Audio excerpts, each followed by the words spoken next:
ಕಾಳೆಲ್ಲ ಇದಕ್ಕೆ ಮುಂಚೆನೇ ರೆಡಿ ಮಾಡಿ ಇಟ್ಕೊಂಡಿದ್ದೆ. ಸೊ ತೇಯಿಸಿದ ಕಾಳು ಮಾಡ್ತಿದ್ದೀನಿ ಸ್ನ್ಯಾಕ್ಸಿಗೆ ಅಂತ. ಸೊ ನೀವು ಈ ರೆಸಿಪಿ ನಿಮಗೆ ಗೊತ್ತಿದ್ರೆ ಕಮೆಂಟ್ ಮಾಡಿ. ಸೊ ಎಣ್ಣೆ ಕಾಯಲಿಕ್ಕೆ ಅಂತ ಬಾಣಲಿಯಲ್ಲಿ ಹಾಕಿಟ್ಟಿದ್ದೀನಿ. ಸೊ ನೀವು ಎಣ್ಣೆ ಕಾದಿದೆಯಾ ಇಲ್ವಾ ಅಂತ ನೋಡ್ಕೊಳ್ಳೋಕ್ಕೆ ಒಂದೇ ಒಂದು ಕಾಳು ಹಾಕಿದ್ದೀನಿ. ಮೀಡಿಯಮ್ ಫ್ಲೇಮಲ್ಲಿ ಇಡಬೇಕು. ತುಂಬ ಜಾಸ್ತಿ ಉರಿ ಆದ್ರೂ ಕಾಳು ಚೆನ್ನಾಗಾಗೋದಿಲ್ಲ. ನೋಡಿ ಹಾಕ್ತಿದ್ದೀನಿ ಇಷ್ಟು. ಸ್ವಲ್ಪನೇ ಹಾಕ್ಕೊಂಡು ಮಾಡಬೇಕು, ಜಾಸ್ತಿ ಹಾಕೋದಾಗಿದೆ. ಸೊ ಅದು ಸ್ವಲ್ಪ ನೀರು ಇರುತ್ತಲ್ಲ, ಅದು ಸೌಂಡ್ ಬರುತ್ತೆ. ಸೊ ನಿಧಾನಕ್ಕೆ ಹಾಕಿ ಹುಷಾರಾಗಿ. ನೋಡಿ ಹಿಂಗೆ ಕಾಣಿಸ್ತಿದೆ ಅಂತ. ಸೊ ಈ ಥರ ಕಾಣಿಸ್ತಿರ್ಬೇಕು ನೀವು ಮಾಡೋದನ್ನು. ಸೊ ಒಂದು 2-3 ಸರಿ ಈ ಥರ ಹಿಂಗೆ ಮಾಡ್ತೀರಿ ಕಾಳು. ಈ ಥರ ಕಾಳು ಈ ಥರ ಹಿಂಗೆ ಮಾಡ್ತಿದ್ರೆ ಚೆನ್ನಾಗಿರುತ್ತೆ. ನೋಡಿ ಕಾಳೆಲ್ಲ ಇಷ್ಟು ಮೇಲ್ಗಡೆ ತೇಲ್ತಿದ್ದಾವೆ. ಈಗ ಸ್ವಲ್ಪ ತೇಲ್ತಿದ್ದಾವಲ್ವಾ, ಹಿಂಗೆ ತೇಲ್ಬೇಕು. ಸ್ವಲ್ಪ ಕಾಳು ಆಗಿದೆ ಅಂತ ಗೊತ್ತಾಗಬೇಕು ಅಂದರೆ ಈ ಥರ ಕಾಳು ಹಿಂಗೆ ತೇಲ್ತಿರ್ಬೇಕು. ಮತ್ತು ಹಿಂಗೆ ನೋಡಿ ಹಿಂಗೆ ತೊಗೊಂಡು ಹಿಂಗೆ ಕೆಳಗಡೆ ಹಾಕಿದ್ರೆ ಸ್ವಲ್ಪ ಸೌಂಡ್ ಬರುತ್ತೆ.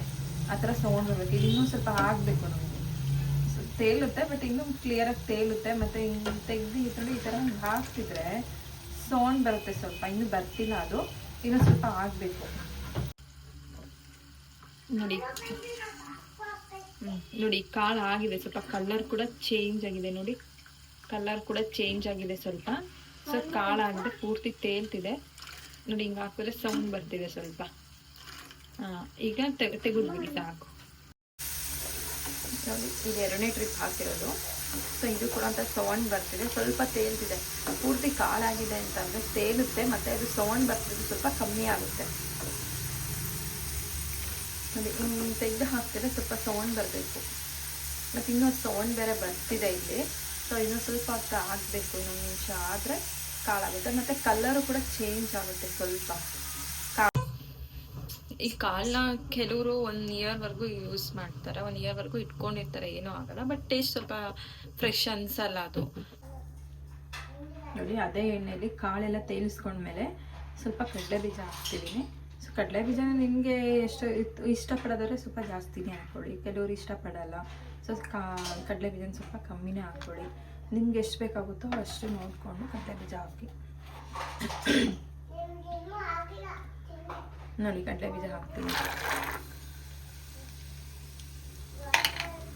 ಮಾಮೂಲಿ ಚಿತ್ರಾನ್ನ ಪುಳಿಯೋಗರೆಗೆಲ್ಲ ಹೆಂಗೆ ಕರಿತೀವಿ ಕಡಲೆ ಬೀಜನ ಅದೇ ಥರ ಕರ್ದು ತಗೊಳ್ಳಿ ಅಷ್ಟೇ. ನೋಡಿ ನೆಕ್ಸ್ಟ್ ಕಡಲೆ ಹಾಕ್ತಿದ್ದೀನಿ. ಕಡಲೆನೂ ಕೂಡ ಆಯಿಲ್ಗಾದ್ರೂ ಹಾಕ್ಬೋದು, ಇಲ್ಲ ಹಂಗೆ ಆದರೂ ಹಾಕೋಬೋದು, ಚೆನ್ನಾಗಿರುತ್ತೆ. ಬಟ್ ಆಯಿಲ್ಗೆ ಹಾಕಿದ್ರೆ ಸ್ವಲ್ಪ ಕರಿದ್ರೆ ಚೆನ್ನಾಗಿರುತ್ತೆ. ಬಟ್ ಬೇಗ ಇಟ್ಕೊಂಡ್ಬಿಡ್ಬೇಕು. ಮತ್ತು ಅದೇ ಎಣ್ಣೆಗೆ ಸ್ವಲ್ಪ ಅವಲಕ್ಕಿ ಕೂಡ ಹಾಕ್ತಿದ್ದೀನಿ. ಇದು ನಮ್ಮ ಮನೇಲಂತೂ ಎಲ್ರಿಗೂ ಇಷ್ಟ. ಇದು ಕಾಳು ಅಂತ ಅಂದರೆ ತೇಲ್ಸಿದ ಕಾಳು ಅಂದರೆ ಎಲ್ಲರೂ ತಿಂತಾರೆ. ಅದು ಈ ಸೀಸನಲ್ಲಂತೂ ತುಂಬ ಇಷ್ಟಪಡ್ತಾರೆ. ಕಡಲೆ ಬೀಜನೂ ಕರ್ದು ಇದೇ ಪ್ಲೇಟಿಗೆ ಹಾಕ್ಕೊಂಡಿದ್ದೀನಿ, ಒಂದೇ ಪ್ಲೇಟಿಗೆ. ನೋಡಿ ಈ ಥರ ಇಷ್ಟು ಕಲರ್ ಇದ್ದರೆ ಸಾಕು ಕಡಲೆ ಬೀಜ. ನೋಡಿ ಹೇಗೆ ಕಾಣಿಸ್ತಿದೆ ಅಂತ.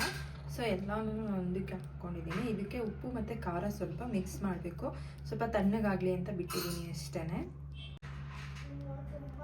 ತುಂಬ ಬಿಸಿ ಇದೆ ಅಲ್ವಾ, ಸ್ವಲ್ಪ ತಣ್ಣಗಾಗಲಿ, ಅದಕ್ಕೆ ಉಪ್ಪು ಮತ್ತು ಖಾರ ಬೆರೆಸೋಣ. ನೋಡಿ ಈಗ ಹೆಂಗೆ ಮಿಕ್ಸ್ ಆಗಿದೆ ಅಂತ.